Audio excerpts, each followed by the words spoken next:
बिस्मिल्लाहिर्रहमानिर्रहीम। अस्सलाम वालेकुम। कैसे हैं आप? उम्मीद है खैरियत से होंगे। इस वीडियो में मैं आपको बताऊंगा कि जो दमे के मरीज़ हैं, अस्थमा, सीओपीडी के मरीज़, उनको तजवीज़ की जाती है इन्हेलर्स, जो स्प्रे हैं या पंप भी जिसको कहते हैं, स्प्रे भी कहते हैं उर्फ़ आम में इन्हेलर्स। इन्हेलर्स के इस्तेमाल का तरीका जो है वो अक्सर मरीज़ उनको नहीं पता होता कि इन्हेलर्स कैसे इस्तेमाल किए जाते हैं।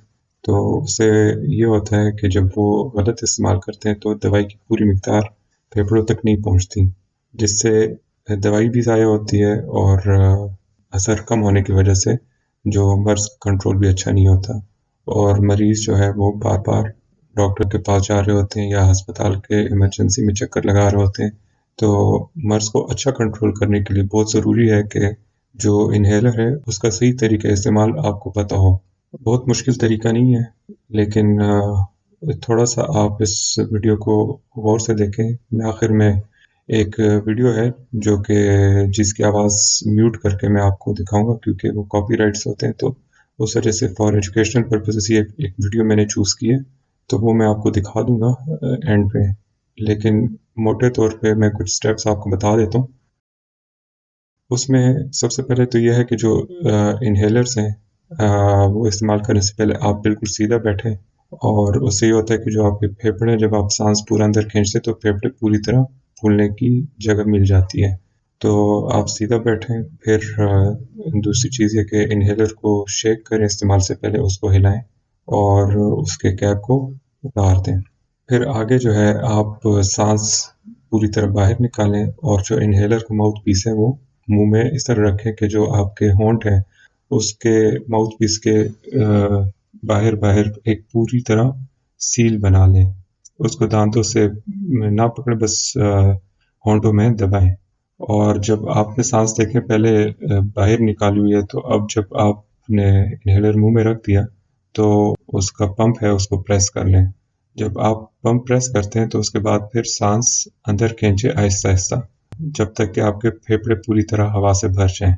जब आप मज़ीद साँस ना ले सकें, तो पंप बाहर निकालें और मुँह को लिप्स को, अपने होंठों को बंद रखें और दिल में 10 तक गिनती करें या 10 सेकंड तक अपनी साँस बंद रखें।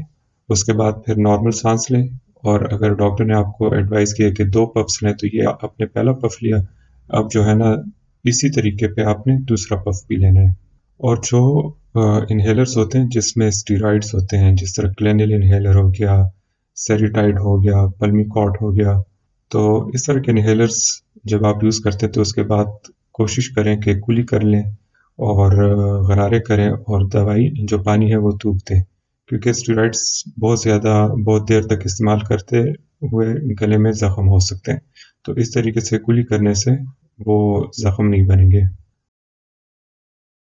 अच्छा, अगर आप इस तरह इसको कोऑर्डिनेट नहीं कर सकते, मतलब साँस के साथ इसको इन्हेलर प्रेस करना और उसको साँस के साथ इन्हेलर प्रेस करने कोऑर्डिनेट करना और उससे साँस लेना, ये अगर आप नहीं कर सकते, तो फिर ऐसी सूरत में आप एक डिवाइस होती है जिसको स्पेसर डिवाइस कहते हैं।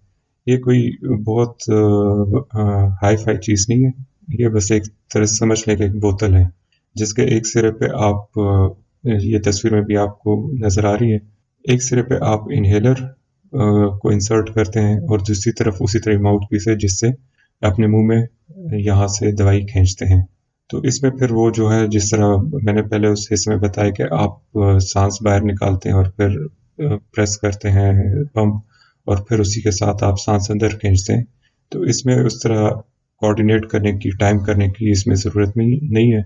लेकिन इसको भी इस्तेमाल करने से पहले आप उसी तरह सीधा बैठें, इन्हेलर को उसमें स्पेसर में उसकी जगह से इंसर्ट करें, फिर इसको शेक करें और जो माउथ पीस है वो अपने मुँह में रखें और साँस आप बाहर निकालें पहले, फिर इसको आप पंप को प्रेस करें और साँस खींचते रहें जब तक कि आपके फेफड़े पूरी तरह हवा से फुल ना हो जाएँ।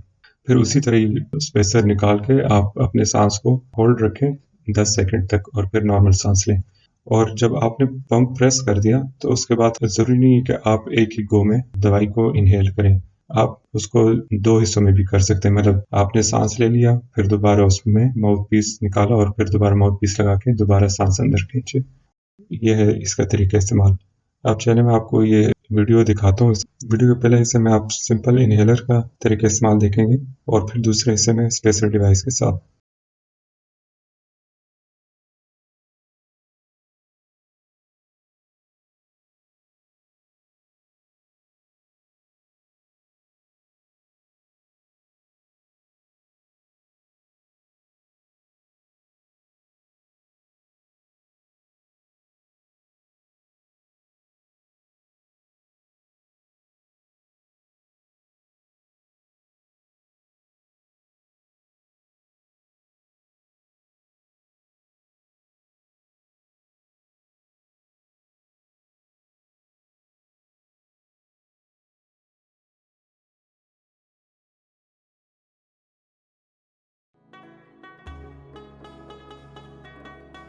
उम्मीद करता हूँ आपको ये वीडियो पसंद आई होगी और आपने इसमें अहम चीज़ें सीखी होंगी और आपके फैमिली में दोस्त अहबाब में जिनको अस्थमा है या सीओपीडी है वो इनहेलर का इस्तेमाल करते हैं तो उनको ये वीडियो उनके साथ ज़रूर शेयर करें ताकि वो सही तरीके इस्तेमाल सीखें, दवाई ज़ाया ना हो, उनका खर्चा ज़्यादा ना हो, उनकी बीमारी कंट्रोल में हो, बार बार जो है अस्पताल और इमरजेंसी का चक्कर ना लगें।